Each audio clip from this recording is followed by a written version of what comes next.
Hello everyone, tarot with M Singh में ma'am Singh आप सभी का बहुत बहुत स्वागत करती हूँ। हमेशा की तरह नाइट में मैं आ गई हूँ आपके लिए एक और टॉपिक लेकर। आज की रीडिंग का टॉपिक है, क्या वो आपको धोखा दे रहे हैं, क्या वो आपको चीट कर रहे हैं या आपके लिए लॉयल हैं, डेडिकेटेड हैं। सो ये बहुत ही ज़्यादा मुझे इंट्यूशन आ जा रही थी कि आप में से काफ़ी लोगों के मन में ये सवाल होता है कि पता नहीं मेरे पार्टनर मेरे साथ लॉयल हैं या नहीं, डेडिकेटेड हैं या नहीं, कहीं मैं गलत रिश्ते में तो समय नहीं दे रहा या नहीं दे रही। सो ये रीडिंग इंट्यूशन में आई और मुझे लगा कि आप लोगों में से काफ़ी लोगों की मे बी नीड होगी। तो कितने लोग ये रीडिंग एक्सपेक्ट कर रहे थे, किसके मन में चल रहा था, कमेंट सेक्शन में बताइएगा।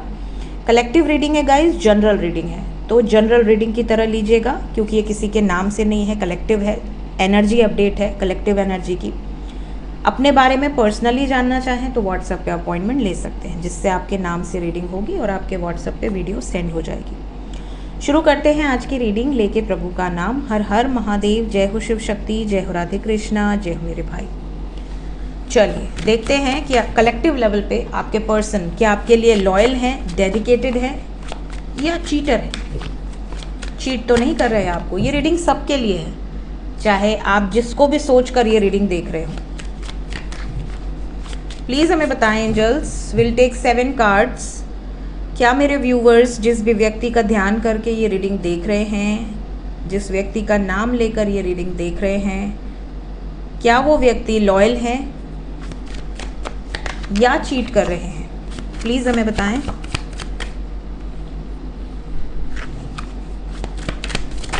सेवन कार्ड्स मांगा था, पहला नंबर ही 7 आ गया।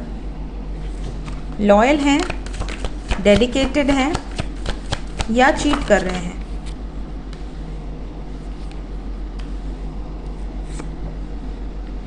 सेवन कार्ड्स बोला है, 8 कार्ड्स आए हैं।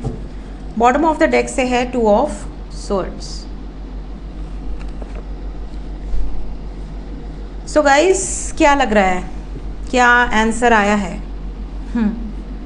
देखिए, सबसे पहले मैं आपको कुछ सिचुएशन बताऊंगी ताकि आप उससे अपने आप को कनेक्ट कर पाएँ कि क्या ये आपके पर्सन की एनर्जी है। पहली सिचुएशन, अगर आपको ऐसा लगता है कि आपके पार्टनर शुरू में बहुत ज़्यादा श्योर थे आपको लेके, डेडिकेटेड थे, कंफर्म थे, बाद में इन्होंने बड़ी प्लानिंग शुरू कर दी, ठीक है। दूसरी सिचुएशन, पहले बहुत ज़्यादा एक्सप्रेसिव थे, धीरे धीरे धीरे धीरे एक्सप्रेशन ऑफ लव कम होता गया। पहले वो 75 बार आई लव यू बोलते होंगे, आप 1 बार बोलते होंगे, अब आप 75 बार बोलते हैं, वो उतना ज़्यादा रिएक्ट नहीं करते हैं, ठीक है। तीसरी चीज़, तीसरा सिचुएशन, पहले वो आपको ये दिखाते हो कि डरो नहीं, मैं हूँ तुम्हारे लिए, मैं किसी भी हद को पार कर सकता हूँ या कर सकती हूँ। अचानक से अगर वो बहुत ज़्यादा बैकआउट करने लगे हों, बहुत ज़्यादा सोसाइटी की बातें करने लगे हों, बहुत ज़्यादा समाज को लेकर बातें करने लगे हों, फैमिली को लेकर डर आ गया हो मन में। इसके अलावा कुछ लोगों के पार्टनर इवन हो सकता है कि ऑलरेडी आपके आने के पहले से उनके जीवन में कोई रहा हो या रही हो, उसके बावजूद इन्होंने आपको अपने ज़िंदगी में आने का या आपको अपनी ज़िंदगी में लाने का काम किया। उसके बाद धीरे धीरे दूरी बनाते गए, डिस्टेंस बनाते गए। ये कारण है जिसकी वजह से आपको लग रहा होगा मन ही मन में कि मेरे पार्टनर चीट कर रहे हैं। क्यों? क्योंकि आपके मन में जो पहली वाली जो वाइब्रेशन है वो भरी हुई है कि पहले तो ऐसे थे, अब ऐसे हैं। आप हर चीज़ में उनको कंपेयर कर रहे हो, उन्हीं से कंपेयर कर रहे हो, किसी और से नहीं। पहले वो कैसे थे, अब वो कैसे हैं, चाहे वो लड़का हो या लड़की हो। कई लोगों का तो ऐसा सीन है कि आप उनके रहते हुए भी अकेलापन फील कर रहे हो। आपको ऐसा लग रहा है वो हैं लेकिन आपके लिए वो अवेलेबल नहीं है। आप उनके होते हुए भी बहुत ज़्यादा आइसोलेटेड फील कर रहे हो, बहुत ज़्यादा अकेलापन है। कुछ लोगों के पार्टनर इतना रुलाते हैं कि रो रो के आपकी आंखों के नीचे डार्क सर्कल्स आ गए हैं। कहीं ना कहीं आपको ये सारे कारण हैं जिसकी वजह से ऐसा लगता है कि they are cheating on you, या फिर वो आपको जानबूझ के इग्नोर कर रहे हैं, या फिर उनके जीवन में कोई और आ चुकी है या आ चुका है, या पहले जैसा प्यार अब नहीं रहा। लेकिन अगर आपके मन में ये सारी चीज़ें हैं तो आप गलत हैं। आप गलत हैं क्योंकि यहाँ पर जो एनर्जी है, आपके पर्सन पहले सिर्फ आपको अपने जीवन में लाने की कोशिश कर रहे थे, इसलिए एफर्ट्स ज़्यादा थे। जब इंसान किसी को पटाने की कोशिश कर रहा होता है तो उसके एफर्ट्स बहुत ज़्यादा होते हैं, वो अपना 1000% एफर्ट्स लगा देता है या लगा देती है। लेकिन जब वो इंसान उसको मिल जाता है तो उसके साथ साथ फिर उसको आता है खोने का डर कि अब मैं इसे खो न दूँ। तो वो क्या करता है, फिर वो कोशिश करता है कि इधर से भी मैनेज कर लें, इधर से भी मैनेज कर लें, वो भी कर लें, कमा भी लें, ये भी कर लें। तो होता क्या है कि फिर आपको वो 100 या 1000% जो टाइम दे रहे थे उसमें कटौती होने लगती है, क्योंकि वो आप ही के लिए चीज़ें अब मैनेज करने में लगे हुए हैं कि अगर मैंने किसी को ज़ुबान दी है, कमिटमेंट दिया है, या मैंने किसी को अपने जीवन में लाने का डिसीजन लिया है, तो उसके लिए अरेंजमेंट की जाए, कैसे उसको अपने जीवन में रखा जाए, कैसे उसके लिए प्रिपरेशन की जाए, क्या किया जाए। जॉबलेस थे तो जॉब करेंगे बेचारे, अपने आप को सेटल करेंगे कि आपको एक अच्छी ज़िंदगी दे सकें। अगर फैमिली इश्यूज़ थे तो फैमिली को कन्विंस करने का प्रयास करेंगे, जिसकी वजह से हो सकता है आपके ऊपर 100% एफर्ट्स ना डाल पाएँ। इसलिए पहला ही कार्ड प्लानिंग का आया है, ठीक है।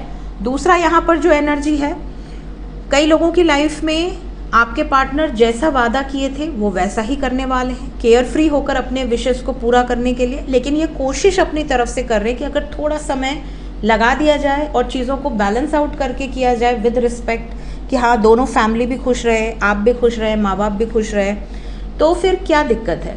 तो इनको ऐसा लग रहा है कि अगर थोड़े समय वेट कर ही लिया जाए, अगर किसी सिचुएशन में बैडली ट्रैप्ड हैं और उसको पीसफुली रिजॉल्व करने में थोड़ा समय लग ही जाता है, तो it's not a big deal.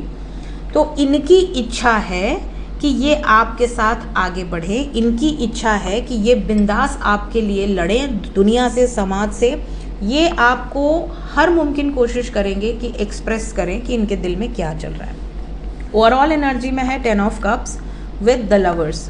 तो आपके जो पार्टनर हैं ये आपसे ट्रू लव करते हैं, चीट नहीं कर रहे।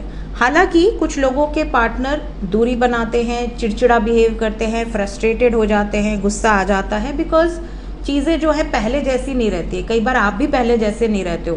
पहले आप बहुत ज़्यादा रिस्पेक्टफुली बात करोगे, बाद में क्योंकि फिर आपका एक अपना अटैचमेंट हो जाता है तो आपको लगता है डांट दो, झगड़ा कर लो, डोमिनेट कर लो, एकदम दबा के रखो।